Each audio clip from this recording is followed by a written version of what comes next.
السلام علیکم، کیسے ہیں ناظرین؟ امید کرتا ہوں آپ سب خیریت سے ہوں گے۔ دولت اور رزق کا وظیفہ۔ آج جو وظیفہ آپ کے ساتھ شیئر کرنے جا رہا ہوں، یہ وظیفہ خاص رزق اور دولت کا وظیفہ ہے۔ اس عمل کو آپ نے لازمی کرنا ہے۔ وظیفہ پڑھنے کا طریقہ نوٹ کریں۔ یہ وظیفہ آپ نماز تہجد کے بعد بھی کر سکتے ہیں، نماز فجر کے بعد بھی کر سکتے ہیں اور نماز عشاء کے بعد بھی کر سکتے ہیں۔ آپ نے تنہائی میں بیٹھ جانا ہے اور سب سے پہلے 3 مرتبہ درود ابراہیمی پڑھنا ہے جو ہم نماز میں پڑھتے ہیں۔ پھر آپ نے 41 مرتبہ اللہ کے 2 نام یا اللہ یا وہاب پڑھنا ہے۔ یاد رہے کہ اللہ کے ان دونوں ناموں کا اکٹھا پڑھ کر آپ نے تصور کرنا ہے۔ یا اللہ یا وہاب، یہ ایک ہو گیا۔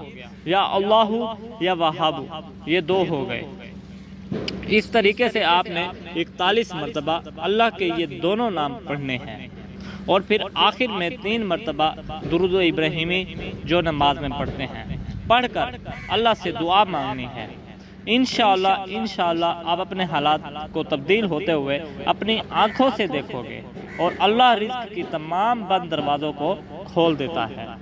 وظیفہ پڑھنے کی مدت، اس عمل کو آپ نے کوئی 1-2 دن نہیں کرنا بلکہ اپنی زندگی کا معمول بنا لینا ہے اور اس عمل کو آپ نے روزانہ کرنا ہے۔